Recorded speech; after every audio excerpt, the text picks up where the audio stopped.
The old man is finally gone. He lived a long life. But what was the point of it all? Now you can cash in his life insurance, right? Said my husband, Kyle. At least I'll finally get some compensation for marrying you. How much is it? Don't even think I'm wasting my time on some broke country funeral. His words weren't comforting. They were insults aimed at me and my dad. At the funeral, he made it worse. Here's my contribution to the cause, he sneered. Clink, clink.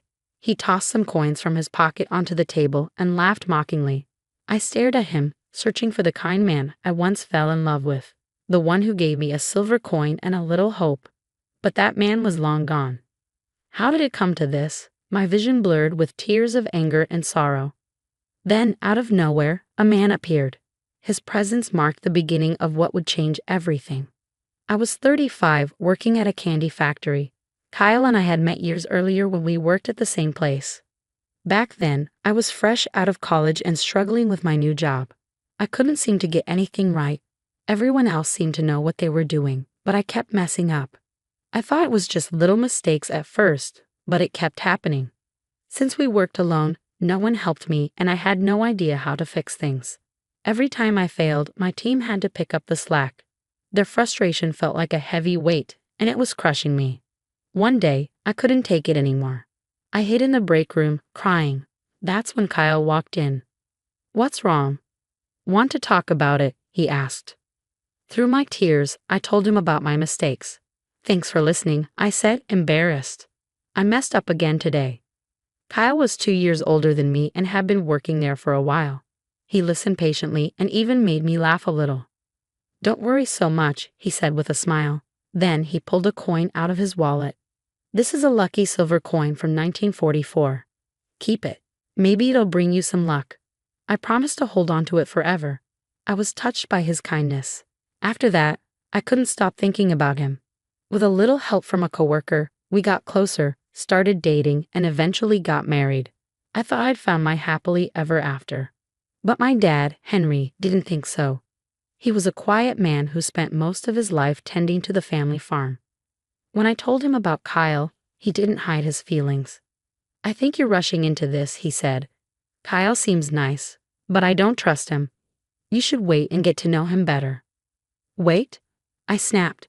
"You don't even know him. Why now, of all times, do you want to act like a father? I'm an adult. I don't need your advice." I was so angry that I said things I shouldn't have. After that, my dad never brought it up again. Ignoring his warning, I married Kyle and left home. "It's fine," I told myself. "I have Kyle.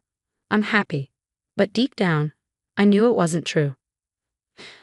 Not long after we got married, my ex-husband, Kyle, started showing his true colors. "Where's my dinner? Didn't I tell you to clean the house? I can't live in this kind of mess. It's embarrassing.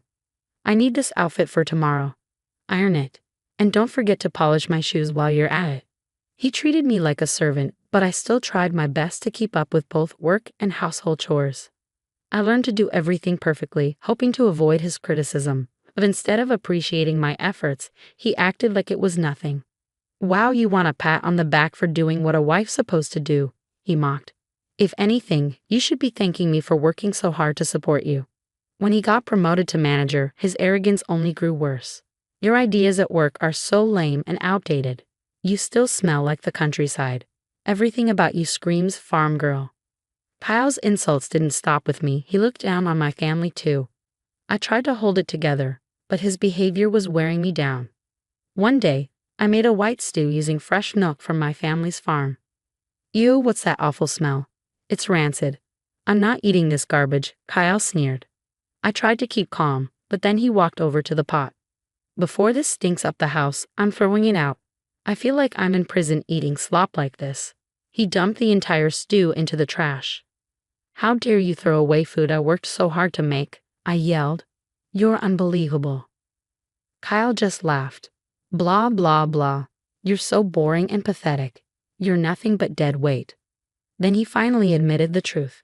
"You want to know why I married you? I figured a desperate 35-year-old woman like you would have saved up a lot of money. I thought it was a good deal. You were lonely, and I'd get the cash." I stared at him stunned. It hit me. His reluctance to marry me right away wasn't caution. It was a scheme to drain my savings. But my savings are almost gone now, thanks to your spending. I shot back.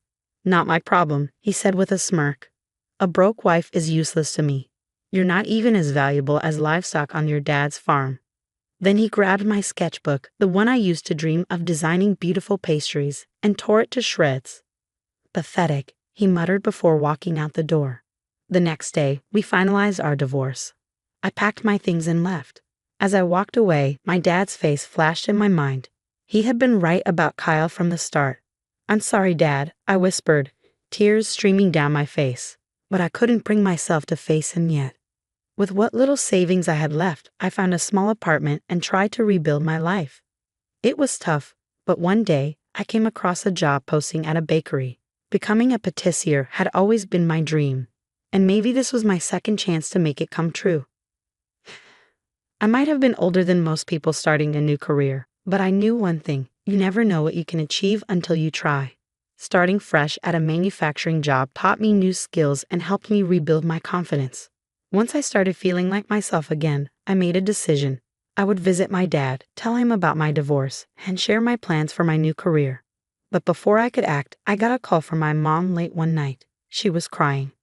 Your dad passed away in the hospital today, she said through sobs. Please come home. The memorial service is the day after tomorrow. Her words left me numb. I packed my things and drove to the ranch as fast as I could. When I arrived, I saw him lying peacefully in the casket. It was too late. I was too late. Seeing my dad like that broke something inside me. I never got to tell you I'm sorry, Dad, I whispered through tears. I didn't tell you about my divorce. I didn't come back sooner. I'm so sorry. That night, I cried into my pillow until there were no tears left. 2 days later, we held the memorial service at the ranch. I was still reeling from grief, feeling like a ghost of myself. Then, out of nowhere, my ex-husband, Kyle, showed up. How did you even know about this? I asked, confused. A mutual friend told me, he said casually. At first, I thought maybe he was there to pay his respects, but I should have known better. So when are you getting your inheritance? He asked, a smirk creeping onto his face. You owe me for all the time I spent taking care of you.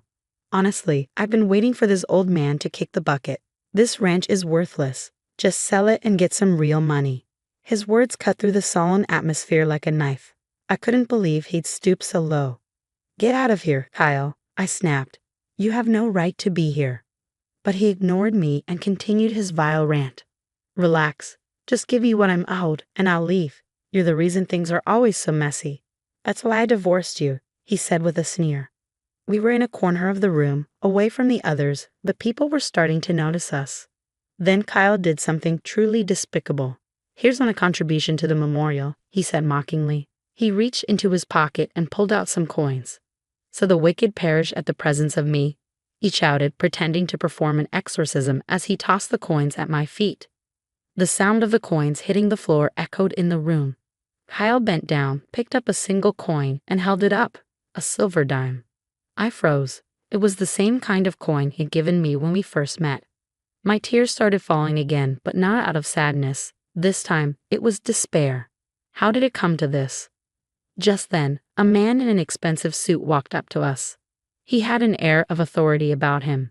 My deepest condolences for your loss, he said, addressing me with a respectful nod. Kyle's face lit up. He quickly pushed me aside and extended his hand with a wide grin. Ah, Mr. Reed. What a surprise to see you here, Kyle said eagerly. I was just giving my ex-wife some advice. You know how it is. Kyle started talking nonstop, trying to impress the man. But Mr. Reed wasn't interested in him. He glanced at me, then back at Kyle. She's my ex-wife, Kyle said dismissively. Crying won't fix her problems, but she doesn't get that. I was just setting her straight. Kyle laughed, thinking he looked important. But Mr. Reed's expression didn't change. I've decided to cancel the contract with your company, Mr. Reed said calmly. What? Kyle's face went pale. She's a key person in the project, Mr. Reed said, looking directly at Kyle.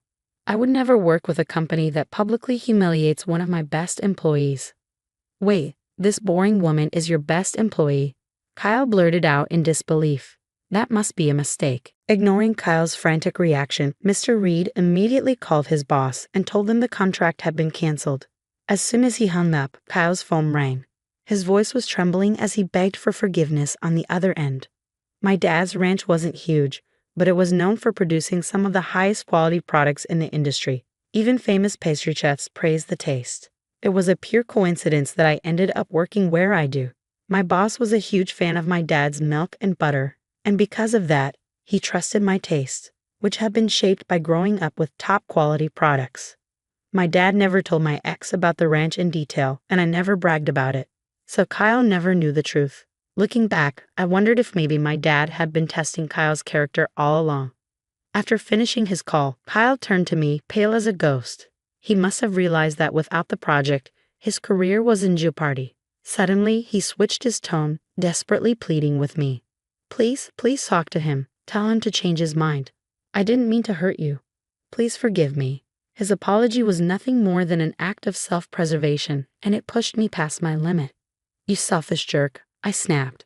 Do you think crying is going to make everything better? Well, how about this? One of the sketches you tore up that day was the basis for this project.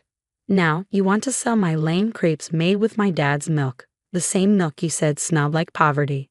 The project Kyle had been working on for his company was based on crepes I created and managed, using cream made from the fresh milk produced by my dad's ranch. When he realized the details, he stammered, "No one told me. Why didn't you mention this to me before?" He snapped at me and kicked over the chairs in frustration. Mr. Reed remained calm, picking up the chairs and setting them back in place. You may not realize it, he said, his voice steady, but there are many people from our industry here. There's no point in resisting anymore. Word of your actions will spread quickly. You don't have a place here anymore. Kyle collapsed to the floor in desperation, begging me, "Please help me. I'm going to lose everything. I'm sorry for what I did. Just please." He clung to me, almost pleading. I smiled sweetly, deliberately letting my tone sound kind. "Well, I owe you something," I said, watching his face light up, thinking he had won. Looking at the man I once thought I loved, I delivered the final blow. "This will be my last payment to you," I said. I took the lucky silver coin he had given me when we first met, held it up to his eye level, and then dropped it to the floor. "You make your own luck. I hope you understand that someday." He froze, unable to speak or move. He was stunned, and I could see the reality hitting him. It was almost poetic. He started crying, his mask falling apart. "Stop it," I snapped, my voice sharp. "Do you still want to keep ruining the memorial? Aren't you embarrassed? You're the weakest person here. Good riddance." There was nothing more he could do. He ran out, his pride shattered. A week after my dad's funeral, Kyle, who had caused the project's failure, faced severe consequences. He was reprimanded by his superiors, and when he was removed from the project, it was discovered that he had embezzled funds. He was fired from his job and charged with criminal offenses.